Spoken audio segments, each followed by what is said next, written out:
Hello everyone, NewWorldShogun here. I'm your host. Welcome to another commentary video. Guess what time it is? That's right. It's story time. Here, episode number 4. Story time is when I talk about an event that's happened during my youth. If you haven't seen my past episodes, go to my playlist, find them, watch them, get caught up. Episode 3, I talked about a friend of mine I used to hang out with when we were kids. His name was Mike, and getting into a lot of trouble. I mentioned that I would talk about Mike and I getting into trouble with a train. Don't worry, it wasn't anything serious. We didn't cause any accidents. We didn't cause any derailments of a train or blow any kind of shit up. Trust me. Growing up in my house, where I lived in a small town I lived close by the school that I attended. My daily commute consisted of myself walking through a sand pit, over a set of railroad tracks and through a small wooded area to get to school and back every day. That was my daily commute. The railroad tracks were about 150 yards or so away from my backyard. They kind of ran parallel to the back of my house. The railroad tracks themselves would see a train maybe every couple of hours per day running cargo to whatever destination they were going to. Now, I lived in a small town where there wasn't really that much to do. We kind of had to make up ways to entertain ourselves as kids, and even if entertaining ourselves meant that we would be getting into trouble, it wasn't like we were looking to get into trouble, obviously, but getting into trouble was just kind of the end result in some cases. You've probably heard the term Twin Cities before. Well, the town I lived in had a sister town that was separated by a river that kind of ran right up the middle of these two kind of towns, so if the river wasn't there, it would probably be a bigger town. Now, the railroad tracks that ran behind my house runs through basically my backyard, onto a bridge that we called the Black Bridge that overlooked this river, and then it would run into the next town over. Now, that was kind of going from left to right, if you imagine, if you were standing in my backyard. It ran left to right over these tracks. Now, going in that direction between the two towns, the train moved slowly. It was slow enough to kind of jump on and train ride.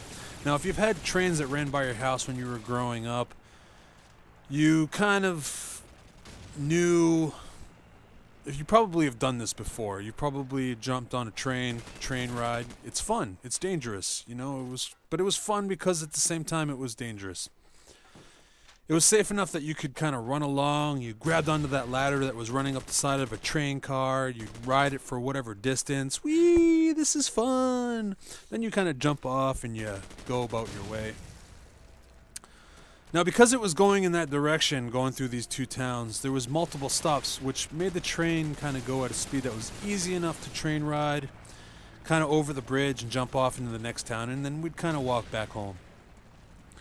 However, going the opposite direction, right to left, coming from the other town and into my town behind my house, that was kind of a different story. There was no towns the train had to make stops for. There was no reason for the train to go slow when it was coming from the other town into my town.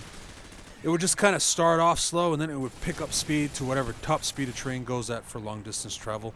I think the next stop was someplace near like New Hampshire, Massachusetts border.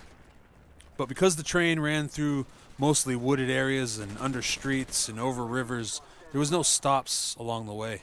So here we are, Mike and I, one day we decide, hey, let's ride the train going the other way, right? So now as kids, we didn't know there was no other stops along the way. We didn't know the train was going to go pick up speed. We just thought, hey, let's go for a ride the other way. Let's be adventurous. We'd go in the other direction for a change.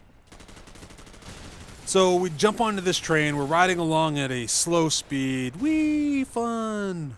And the train is kind of picking up speed. Whee, fun! And now we're starting to get worried because now the train's not slowing down. We're kind of going at a much faster rate, probably, I don't know, 30, 35, 40 miles an hour. I'm not sure. I mean, maybe it was going faster, maybe it was going slower. I don't know. I was a kid. I didn't really know what the train speed was. It just kind of felt fast. But I just knew it was just fast enough that it was kind of getting to the point where it was really dangerous. So at this point, Mike and I are kind of debating on what to do. I ask him, so what now, dude? And he's like, well, we can do one of two things. We can ride this train all the way to Massachusetts, or we can jump off. And then I'm like, okay, I guess we're going to jump. So we debate a little bit about who's going to jump first. And after a little bit of debating, Mike decides he's going to go first.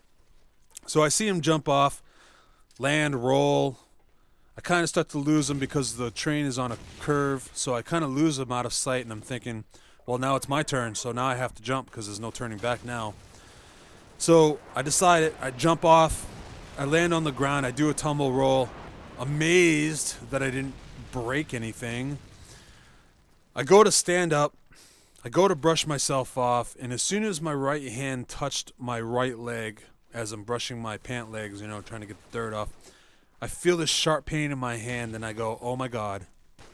I look at my hand, and there's a small rod about the size of a pencil that went right through the middle of my hand. I started freaking out, you know. I go up to Mike. Mike sees me. We walk towards each other. I show Mike this, and I'm like, oh my God, dude. My mom's gonna kill me, dude. You know how kids are, you know. So Mike goes, let me see it. So I show him I hold my hand up to him so he could see it. And in a flash, he grabs it and yanks it right out of my hand. And, you know, I'm all, ow, Christ, what are you doing? That hurt. And all this stuff. Amazingly, the hole kind of closes up. It bled, but it kind of closed up enough that what I did was I took my sock off my foot and I wrapped it around my hand to stop some of the bleeding. We're walking back to the house. My hand is throbbing. It's going numb, and I'm thinking, oh my God, my mom is going to kill me when she sees this. Luckily for me, being the sneaky kid that I am, my mom never found out. I was really good at hiding it from her. She never seen the actual wound. To this day, I have a scar on the back and front of my hand where I can see where the metal rod went through. But heed my warning, kids. Don't go jumping on trains because you might find yourself in trouble going at a very high rate of speed and having to jump off or ride it to a distance that you don't want to ride it at. Thanks for listening, guys. I'm NewWorldShogun. I've been your host. Follow me on Twitter. Follow me on Facebook. All my links will be in the description below, of course. Thanks for watching. Stay tuned for episode 5. My new schedule is going to be Tuesdays, Thursdays. Tuesdays will be story time. Thursdays I have a new series called March to War. Stay tuned for those. Again, thanks for watching. I'm NewWorldShogun. I've been your host. And remember this, PTFO or die trying. Peace.